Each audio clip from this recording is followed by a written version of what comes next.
Check, mic.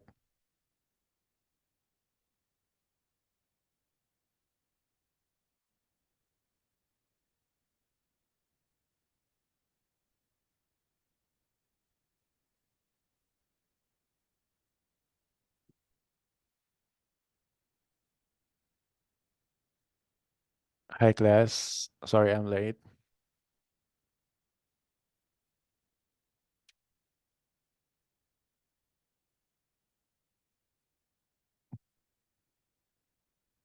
Hi, 3-1. Good evening. Good evening po, sir. Good evening, sir. Okay. So yun na, pasensya na. Nakatulog ako eh. Um, so anong agenda natin for today? Presentation um, of syllabus, of course, in PSD. And mm, day 1 agenda. Just a second. Let me share my screen.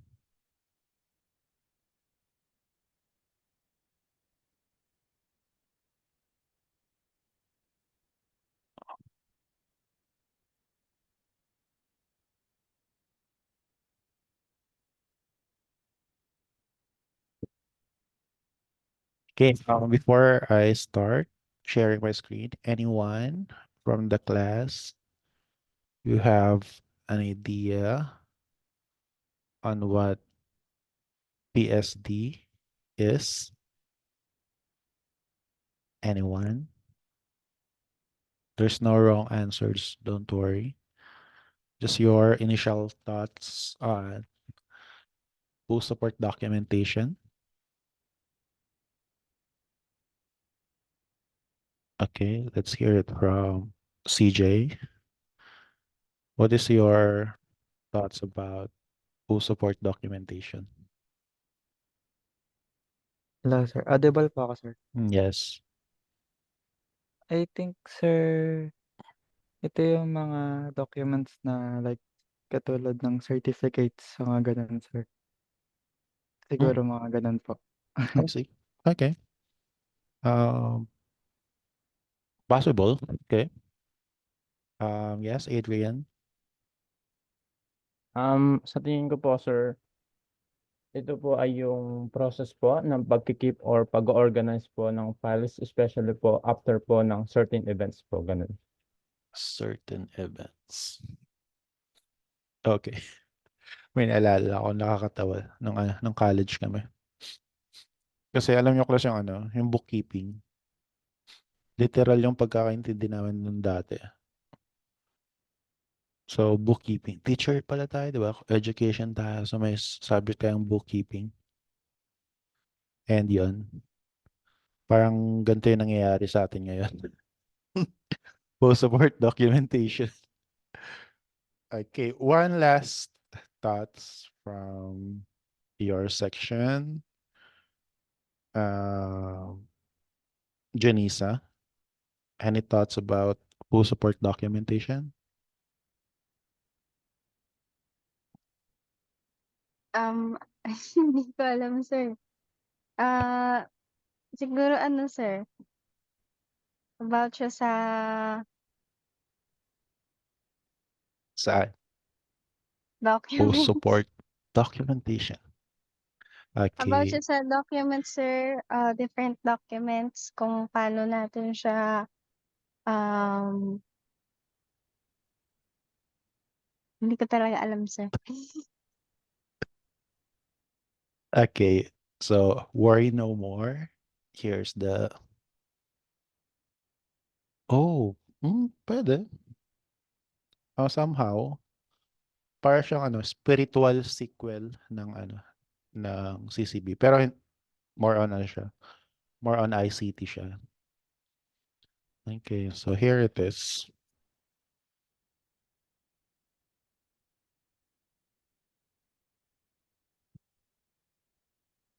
Wait lang.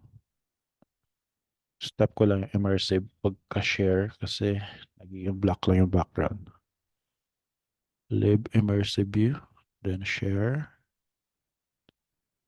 Updated syllabus. Okay, there you go.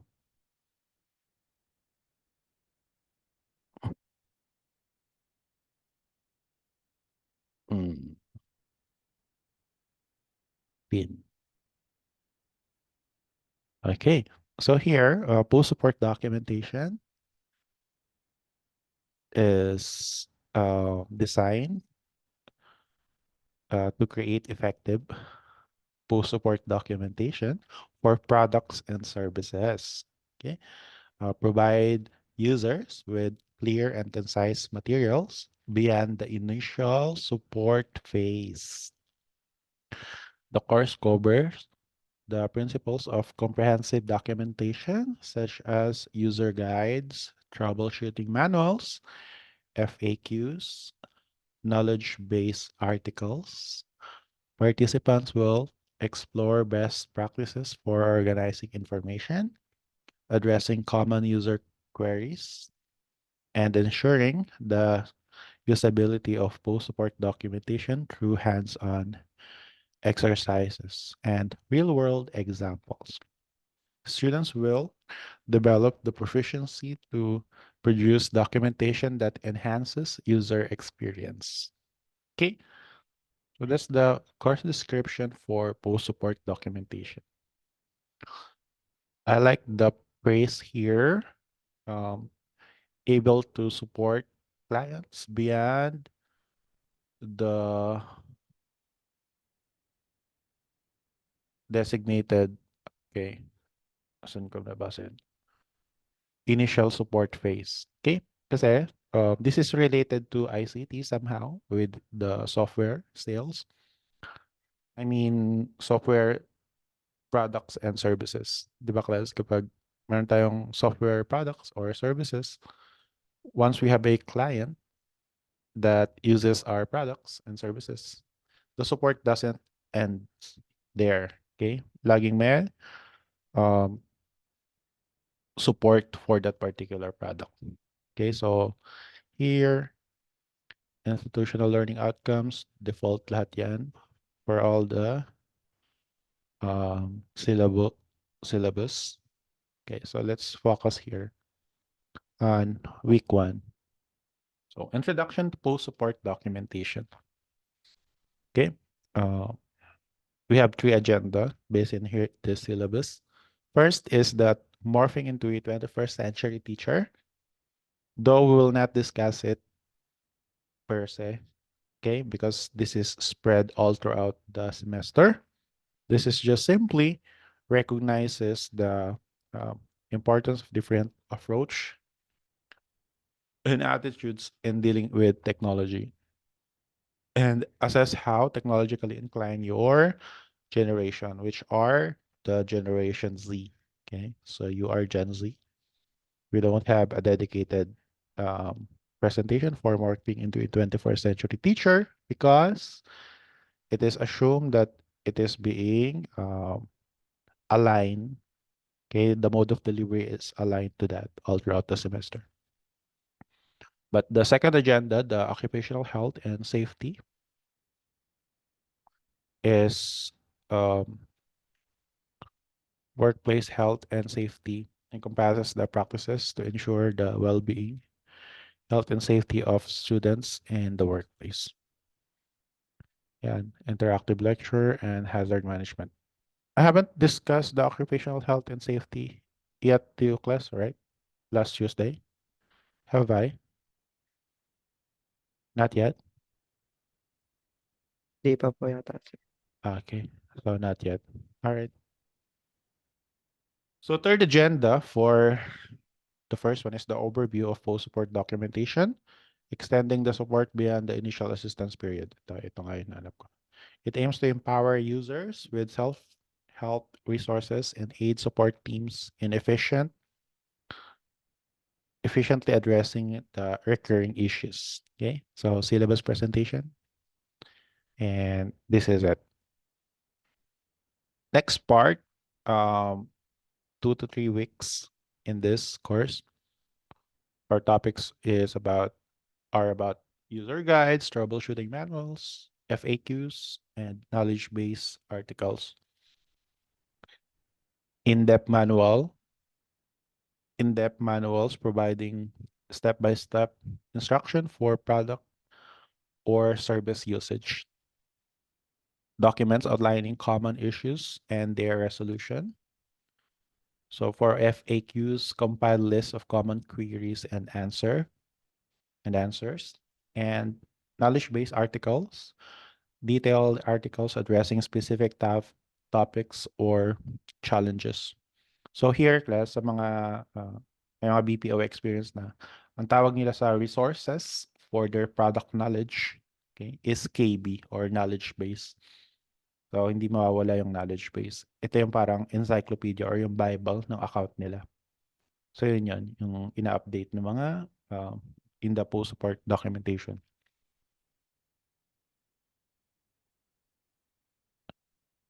Next is user empowerment.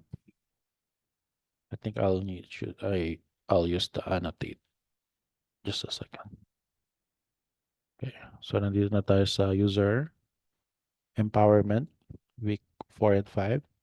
Self-help resources encourages users to find solutions independently using dependency on support teams, reducing dependency on support teams. User education provides insights into feature and functionalities to enhance user proficiency. Okay, so it's like the back end of doing the extra mile, di ba? So in CCB, we lead our caller to empowerment. But here, we are the one who maintains the extra mile that we are giving to the customer. So yan, user empowerment. And feedback mechanism. We'll learn how to establish a system for collecting user feedback to enhance and update documentation, adaptation to feedback, regularly reviews and revised documentation based on user input and changing product service feature. Okay. Feedback mechanism is very important so that we can be able to update the products. Now, have you ever experienced, class, that having a firmware update of the software that you are using? Okay? So usually nagkakaroon ng over the air update, 'di ba, suddenly. So let's say yung firmware ng phone nyo is from Android 10, then may over the air update, naging suddenly Android 10.1. Usually mahabang number yun, 10.1.1 point something like that. Okay? So that is still under post support documentation. So we need to document what are the difference between that particular version 10.0 to the current firmware, which is version 10.1. Okay, so not just for the operating system that you are using, also with the application that you are using.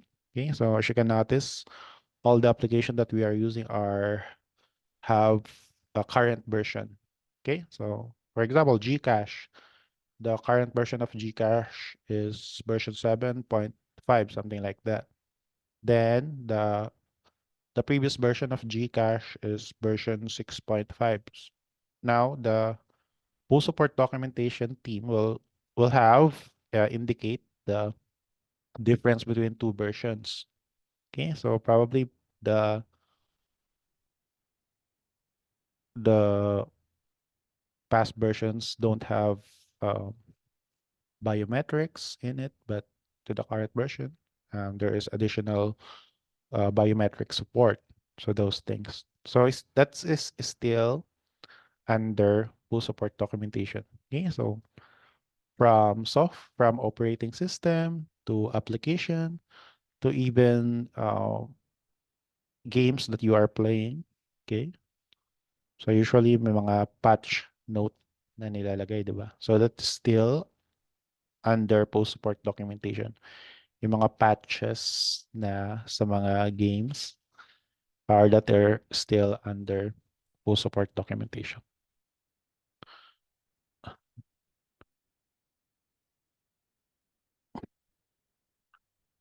Next is, okay, after the part 3 na tayo, we'll talk about the fundamentals of user interface.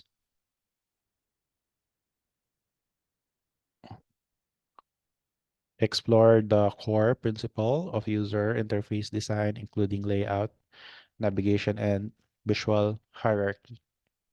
Okay, we will need to understand the GUI, or just simply user interface itself. Okay, yun yung front end ng mga software na ginagamit natin. Okay, because there are 3 levels um, of users, of software users. First is the user interface. Next is the level 2 is user interface documentation. Then the level 3 is the API. So soon we'll talk about the application process interface, or the API, but we'll talk about the user interface first. Okay. So here in, let's say, YouTube. Okay. Yung surface level interaction mo sa YouTube is you only deal with the user interface of YouTube. Okay. You watch videos, you click like, you comment. Okay. And of course, you log in, but you only log in seldomly, mga once lang or twice. Yun yung surface level interaction mo sa YouTube. Okay, so nandun ka lang sa user interface level. Now, kung gusto mo i-level up yung interaction mo sa YouTube, you will start looking for user interface documentation. Okay, so YouTube have documents. Okay, can look for it, where you can learn about FAQs, such as how to upload the video. Okay, what are the metrics necessary for you to go live on desktop or in mobile. Okay, what are those metrics needed for you to monetize your account? So you are learning. Okay, you are learning those documentation necessary for you to optimize YouTube even more. Okay, so nando ka na sa second level because you are reading the user interface documentation. Okay, then yung last level, yun yung API after this topic. Okay, next is user-centered design, or this is also known as the Web 3.0, kasi 'di ba? Web 3.0, if you have heard of that term.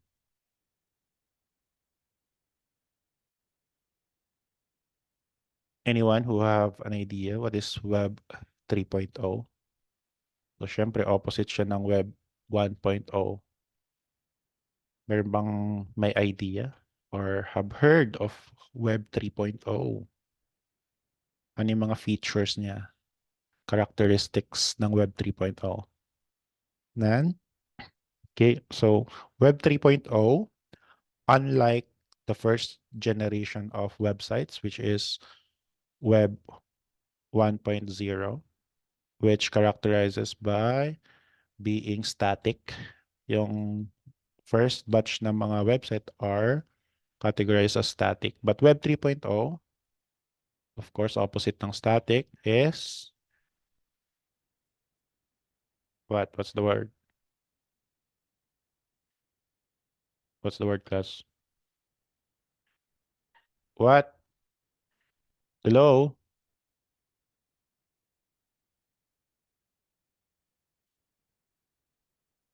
Oh my God. Static, dynamic, right? It keeps on moving.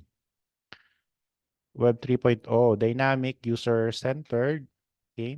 The users are what empowers the website. Okay?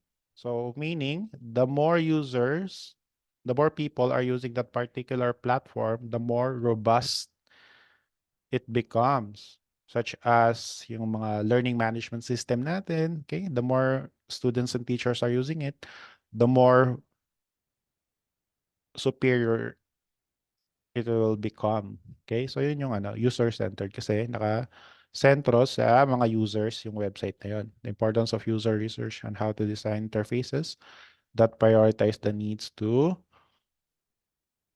and preference of users.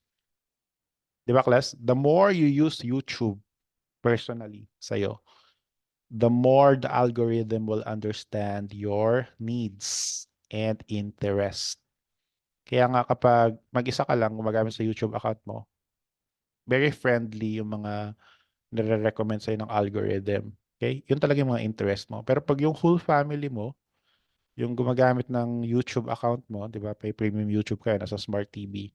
Magugulat ka na lang, may recommend sa yung mga Victor Wood na kanta, okay, mga Imelda Papin. Ba't inire-recommend to sa akin? Ano namang malay ko sa mga ganito? Yung pala, ginagamit siya ng parents mo. Yun yung mga song na pinapakinggan. Okay? Pero kapag ikaw lang gumagamit nun, yun, purely sa'yo. Yung mga lalabas ng mga um, recommendation videos. So yan yung kapag ikaw lang gumagamit din, purely sa'yo lang yan.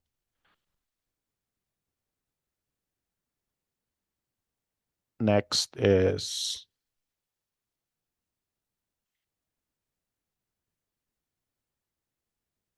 okay, visual design and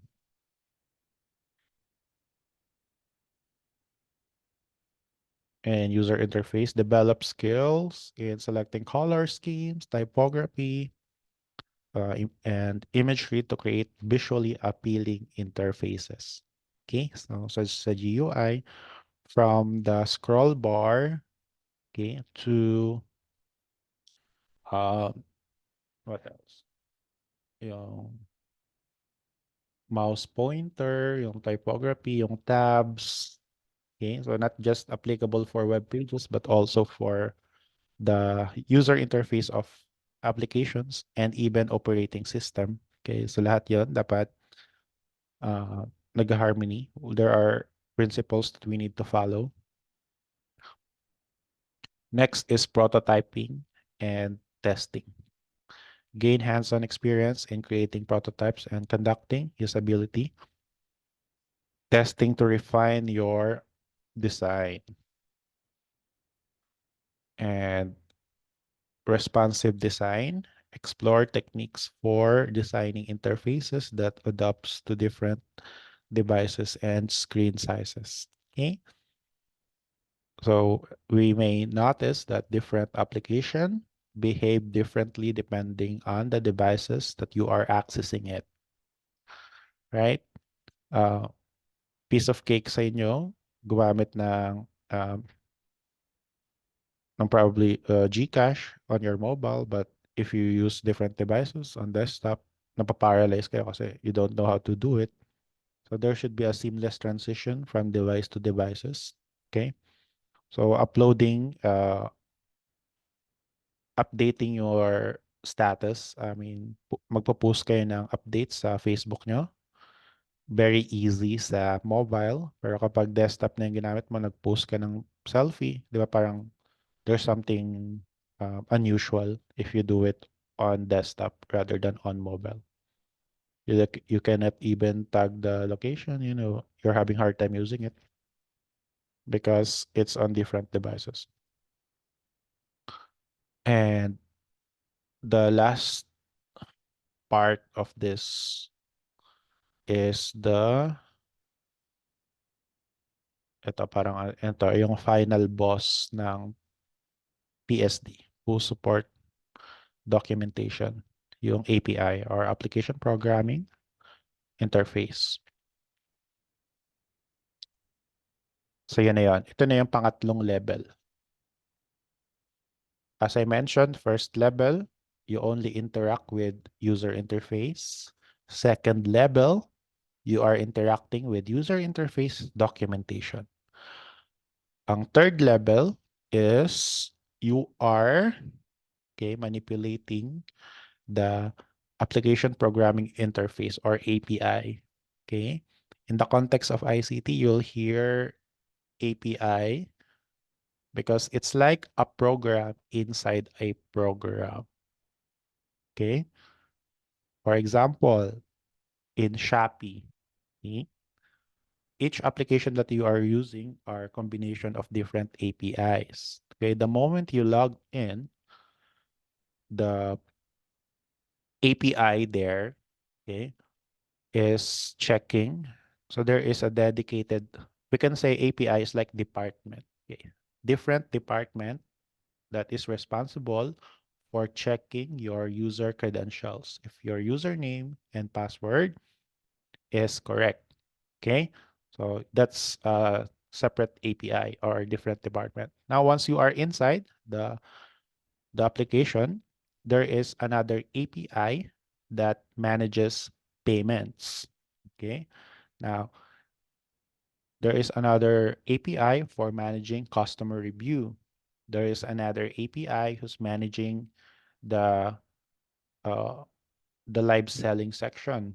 Okay. There is another API that manages messaging. So those are the different APIs. Now, in here, the introduction to API, okay, defining APIs and their role in software development, understanding the importance of APIs in modern application, and API design principles, okay, RESTful design principles, versioning and backward compatibility, documentation best practices. Okay, what are those dynamic or static APIs? And API security, authentication,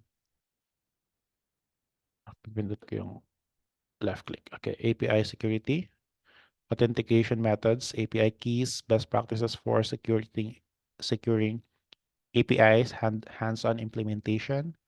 Then lastly, API documentation, creating clear and concise API documentation. So we will explore free APIs, okay, that we can integrate to possible. We will create a web page where we integrate APIs, and there are free APIs such as yung mga weather integration, okay? Yung website na the Windy, okay, that can check the real-time weather in each region of the country. So that's open source API that we can integrate to our web pages. And also the Google Earth, okay, that's also a free API that we can integrate, and the Google Maps, okay. So Google Maps, that API is being integrated to uh, mga transportation apps na ginagamit natin, okay, such as, from Grab to Waze to Lalamove. Lahat yan sila integrated yung API with na um, yan, um, Google Earth location, yung ipipin mo. So yon, different APIs that we can explore. May mga messaging API then that is free of use that we will explore. So there, class.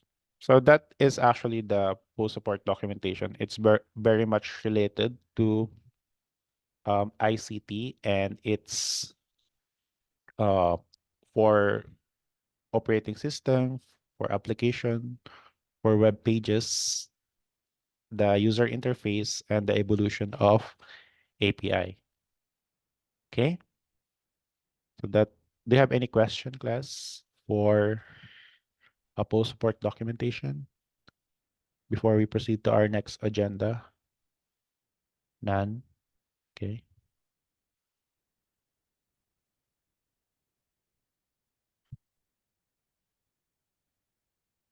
Okay. Suggested learning methodologies. So we even have email support here. Kasi ito na yung a more advanced version ng, CCB. We are not the front end. We are not already the back end part of the support system. So if in CCB, we are the first to receive, but here we are kung sa CCB, tayo yung dining and nasa cashier, yung humaharap sa mga customer. Ito tayo na yung mga nasa dining, ay nasa kitchen na nagluluto ng program para sa mga client natin. So yun yung gist of it.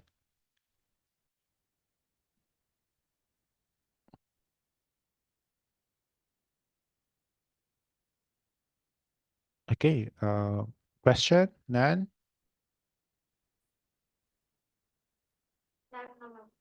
Okay, so let's proceed to our next agenda. Now pay attention to this topic because you'll have a graded activity related to this. Okay?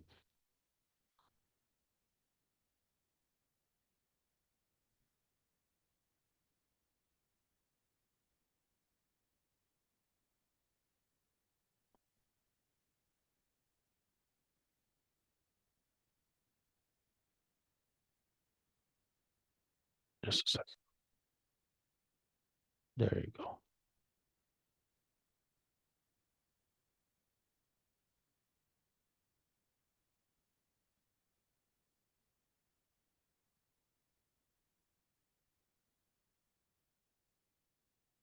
Okay, this is part of the day one agenda kasi this is very much related to your safety, okay, workplace hazards. So yan, yung tatlong agenda for day one meeting is the 21st century teacher, again, that is spread out all throughout the semester. Second agenda is the occupational hazard and safety management or workplace hazards. And lastly, yung overview nga ng subject itself. Okay, so this is now the workplace hazards. And before class, I am designated in Disaster Resilience Institute. Okay, I'm handling the Department of Rehabilitation and Recovery. And we were able to find out that the basic talks about the workplace hazards is necessary during the first day. Okay, because very important, the knowledge that we need to have is self-preservation. Okay, self-preservation. Paano natin mapapanatili yung sarili natin na buhay? Kasi aanhin mo lahat ng knowledge if you are not alive anymore to use it. Okay? So first meeting pa lang, we will make sure that from your house to your school to your workplace, if you have a part-time job, you should be safe anywhere, okay? Or at least reduce the risk level to the lowest possible risk level. Okay, workplace hazards refers to potential risk, dangers, or conditions that can cause harm, injuries, illness, or even death to employees or even students, faculty members, or even clients, and in the workplace settings. Okay, not just for workplace, but also in your household, or even if you have a small business, this is still applicable. So I simplify the categories of hazards into 4 major categories. Okay, so we have physical, chemical, biological, and psychological. Now I want to hear your voice. Please read the physical hazard, Roslyn. Please read it to us loud and clear. Good evening, sir. Physical hazards. These hazards involve factors in the physical environment that can cause harm or injury, such as noise, vibration.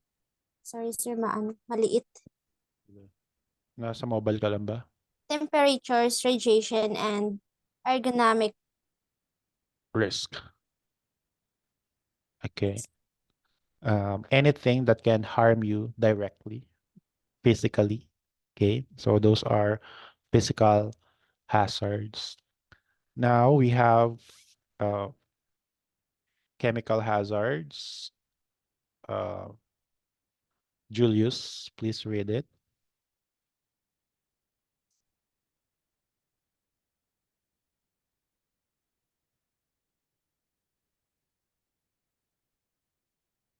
Read the chemical hazards.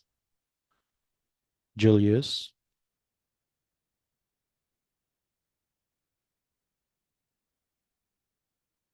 Sir, sorry po, maingay po. Kindly read the chemical hazards. Okay, chemical hazards. These hazards are associated with exposure to harmful substances such as toxic chemicals, gases, fumes, solvents, or hazardous materials that can cause health issues through inhalation, ingestion, or skin contact. Can po, sir. Thank you. Okay, thank you. Next, biological hazard. Darlene, please read it. Biological hazards. These hazards stem from exposure to biological agents like bacteria, viruses, fungi, parasites, and other microorganisms. They are commonly found in healthcare settings, laboratories, or industries dealing with animals or organic matter. Okay. Next, psychological hazards. Baby princess.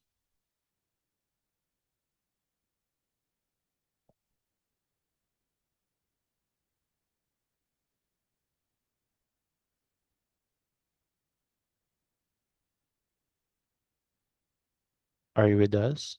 Cristobal?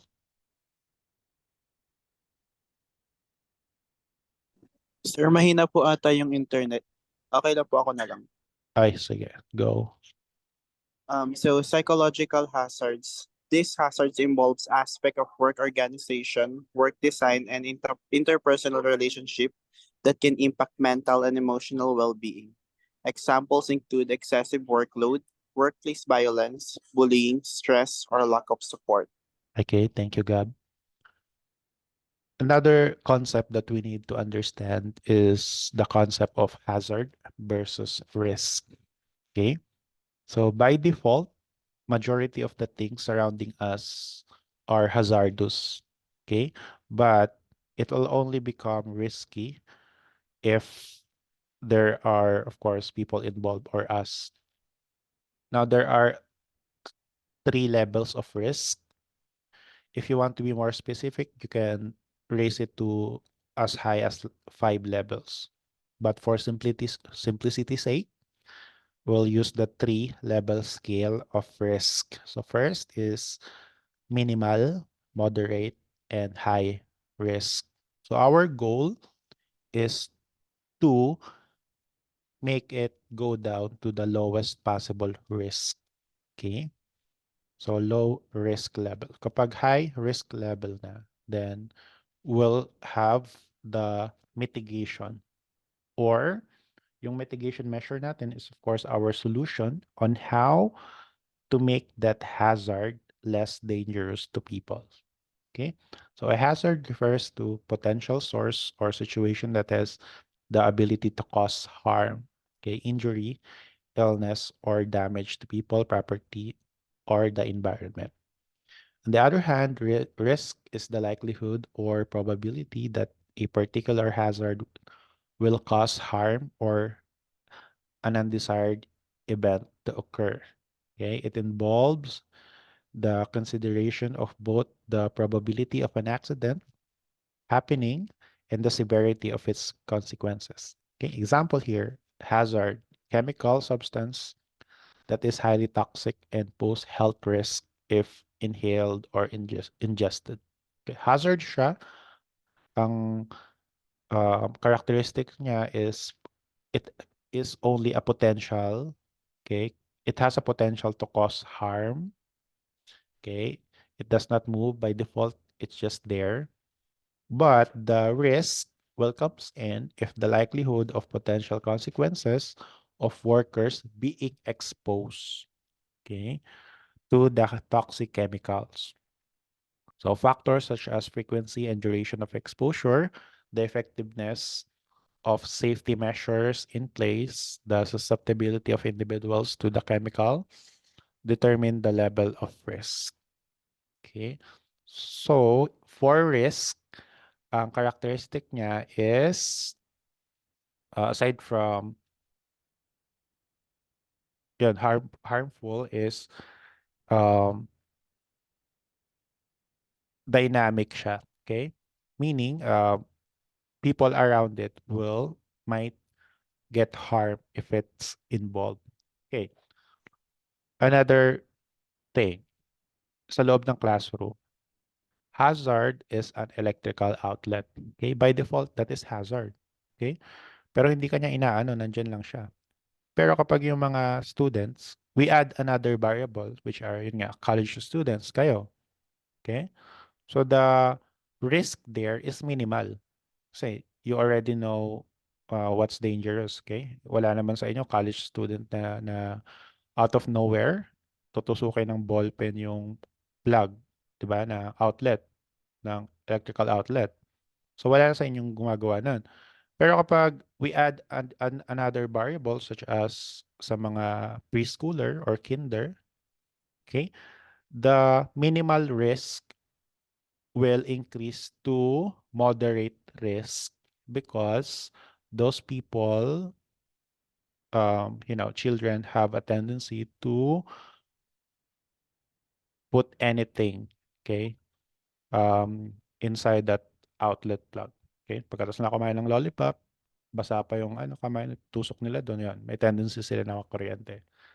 So, ang gagawin natin, ang mitigation measure natin doon, para mapababa sa minimal risk again, kasi tumaas yung risk doon, naging moderate. Ang gagawin natin, mitigation, is to put outlet protector, okay? Yung cover, may nabibili nun sa Shopee na plug lang. Pwede mo siyang i-plug sa mga outlet, okay? Para maging baby proof yung mga outlet sa bahay nyo. So yun, bababa ulit sa minimal risk. Okay? Hindi na siya magiging harmful. Okay? So the gist here is hazard is, only have a potential to become harmful. So lahat naman, there is a chance to harm you directly or physically. Pero yung risk level yung ina-assess natin. If it's really high, then mitigation. Mitigation. Ganun naman yung uh, thoughts ng idea of all the offices that we have. Okay? So yung may dedicated office nga tayo sa Disaster Resilience Institute, diba? Because their job is to make all the risk surrounding PUP to become minimal risk. Okay? So for example, merong biological hazard sa lagoon kasi let's say pinamahay ng bubuyog, merong bahay ng bubuyog, may beehive somewhere. So pwedeng maging moderate to high risk yon sa mga estudyante. So ang gagawing mitigation measure is, of course, possible call the professional to remove the beehive, or we can ask the facility management office to remove it for us. Okay? So sila yung may access doon para mababa ulit sa minimal level yung risk yung mga taong madalas nag-stay sa lagoon. So ganun lang naman yung idea nun. Okay? So clear ba class yung relationship between hazard and risk? So thumbs up if that is clear to you. Okay. Now here is an example of physical hazards. Slippery surfaces, floor walkways, and other surfaces that are wet, greasy, icy, uneven. that can increase the risk of slips, trips, and falls. Okay. Falling objects that are improperly stored, stacked, or not secured can fall and cause injuries. Noise, excessive noise levels in the workplace, such as from machinery, equipment, or construction, can lead to hearing loss or other hearing related problems. And vibration, continuous exposure to vibrating tools or machinery can cause conditions like hand-arm vibration syndrome or whole body vibration related issues. So another example of physical hazards, yung extreme temperature, being exposed to extreme cold and extreme heat. So I experienced this kasi dati nung nagpa-part-time ako sa Jollibee, meron kaming sa chiller. Usually pag umorder ng champ, alam niyo ba yung champ, yung quarter pounder patty ng Jollibee. Kaya pag may umorder nun, kukunin sa chiller, which is, yun, malamig yun, parang freezer. Then, ihati dun sa griller, which is mainit na area sa kitchen ng Jollibee. No? Kapag may umorder ng champ, ulit mong gagawin yun, yung stockman namin, of course, may expose siya sa extreme temperatures.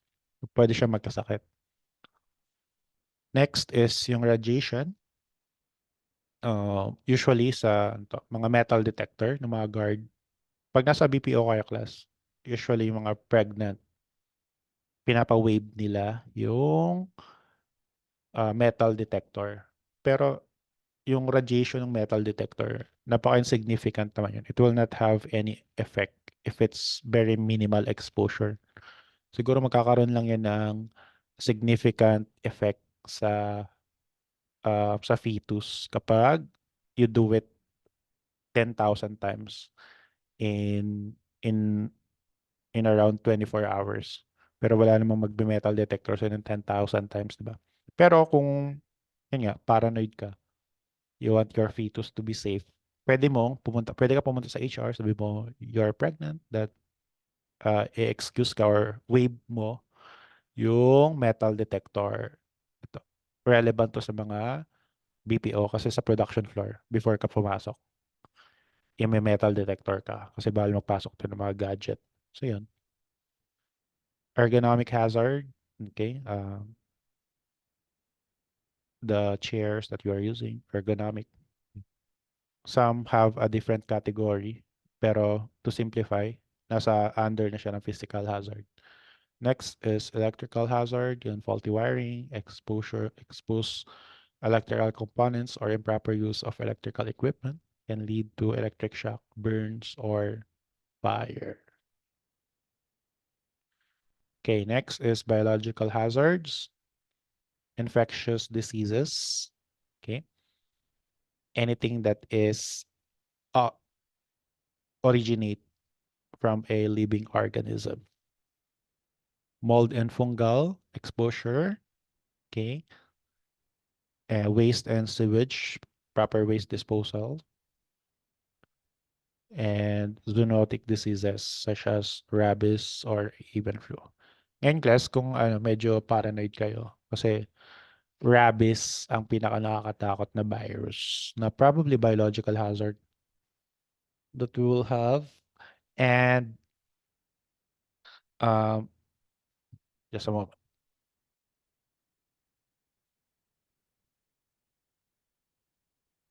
Kasi class, kapag yung rabies nagkaroon na ng symptoms, wala na. Finish na. You are as good as dead if that happens. Ngayon, kung paranoid kayo na out of somewhere, may binisita kayong bahay or anywhere, may dumikit sa inyong aso, no feeling mo, may open wound ka, nadilaan ng aso. Kasi may mga, di ba, recently lang, may nag-viral na after 1 year daw or 6 months, saka lang nag-manifest yung symptoms ng rabies. Na-expose pala siya sa rabies na hindi niya nalalaman. Na pwede kang magpa-inject ng pre-exposure prophylaxis for rabies na yon, pag feeling mo may exposure ka sa rabies pero hindi ka naman talaga nakagat, feeling mo lang. For peace of mind, kasi 'di ba? Yun yung pinaka nakakatakot na biological hazard. Yan, magpaturo ka ng pre-exposure prophylaxis. You inquire about that. Yun. Kapag hindi, wala ka namang exposure sa rabies, then pwede mo nang gamitin. Think of it as a vaccine for the next 2 to 3 years. Especially sa mga ano to, kung work mo is related sa mga aso or nagpunta ka ng kuweba, then pag bungad mo ng kuweba, may mga paniki, parang nagasgasan ka somewhere. So may rabies din yun. Yan. Just for peace of mind, magpa-inject ka ng pre-exposure prophylaxis. Next is the chemical hazards. Okay. Toxic substances and irritants, flammable, combustible, and carcinogens. Carcinogens, meaning cancer-causing chemicals. Also, class, kapag yung mga burned meat, di ba? Carcinogenic yun. Especially, di ba, pag punta ka sa mga inasal, hinahanap nyo yung mga sunog na part ng chicken nyo, ng PM2. Yun. Kapag sunog, huwag yung kainin. Ihiwalay nyo kagad, automatic. Kasi yung iba, mas parang favorite part pa nila yung burn meat eh. Pero that's carcinogenic. It can cause cancer. And yung mga plastic, huwag nyong bubusan ng mga mainit na tubig yan. Kasi mag-release ng chemicals yan, then possible carcinogenic din. Kahit nga yung mga bottled water, di ba? Bawal siya ma-expose sa direct sunlight, direct heat. Kasi it will cause a chemical reaction that can cause cancer or carcinogenic. Next, last category, ito last na to class. Last category is the psychological hazard. Okay? Excessive work demands and long work hours, tight deadlines, or inadequate resources can contribute to stress, burnout, and feeling overwhelmed. Role ambiguity. Ito yung hindi mo alam kung ano talagang role mo, di ba? So, na-disappoint ba kayo class nung ICT yung ini-expect nyo ICT related magiging OJT nyo, then pinagtimpla lang kayo ng kape all throughout the semester or pinag-errand lang kayo. So role ambiguity, it can cause confusion, conflicting responsibilities, stress for employees, and work-life imbalance. Okay? This happens when you work too much. So i-balance nyo by having a hobby, okay? And exposed to sunlight and organizational culture. Negative workplace culture characterized by poor communication, lack of support, discrimination, bullying, employee psychological health, and that will contribute to anxiety, depression, and low morale. Okay, those are possible psychological hazards. Okay. Okay, are you ready for your activity class? No? My question ba for hazards? Workplace hazards? None? Okay. So here, class, your activity. Credited siya sa post-support documentation. Ang gagawin nyo ay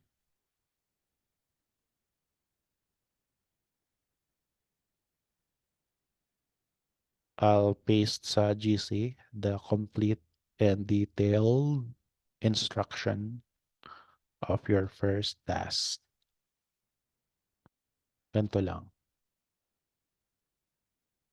Okay?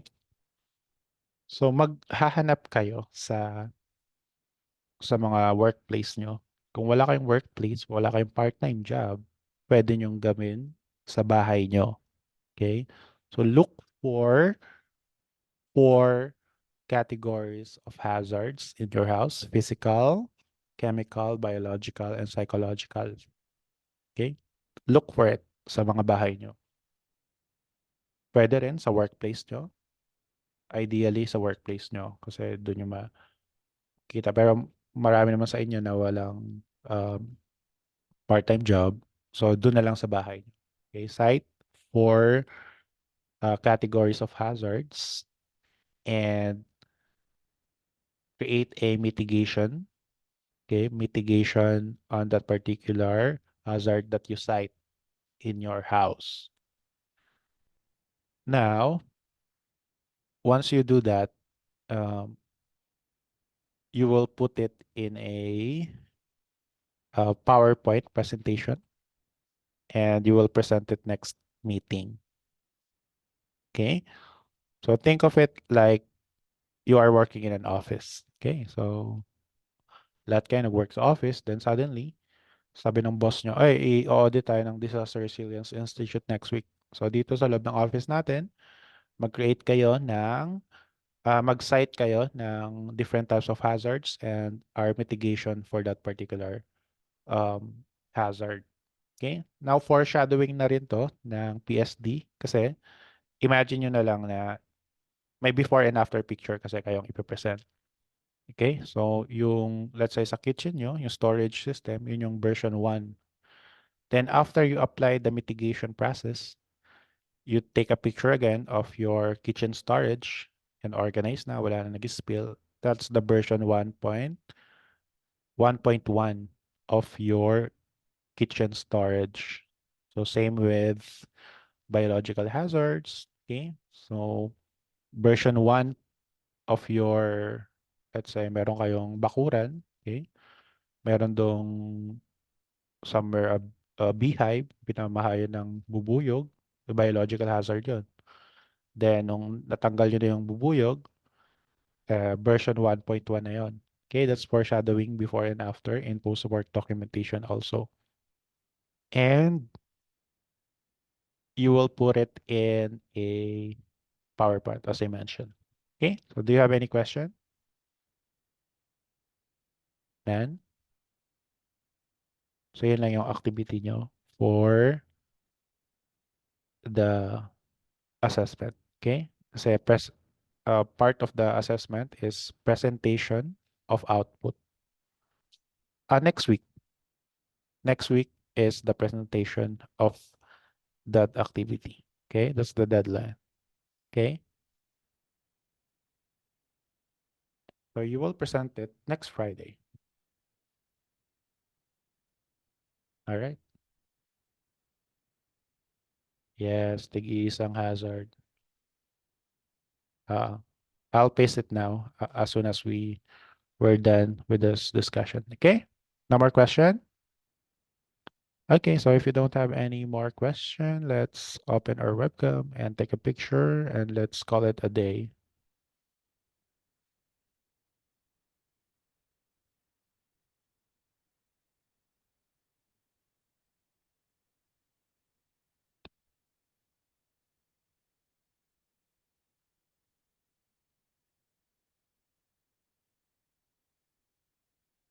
Andre, Alejandro, Red, Suyen.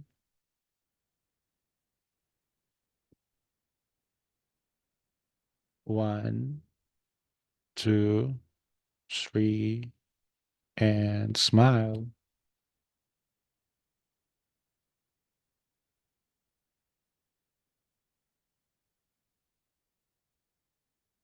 Okay, so there you go, class. Goodbye and see you on Tuesday. Bye. Nagpa-happy Thank you, sir. Thank you, Bye, sir. sir. Thank you po. Thank you po, sir.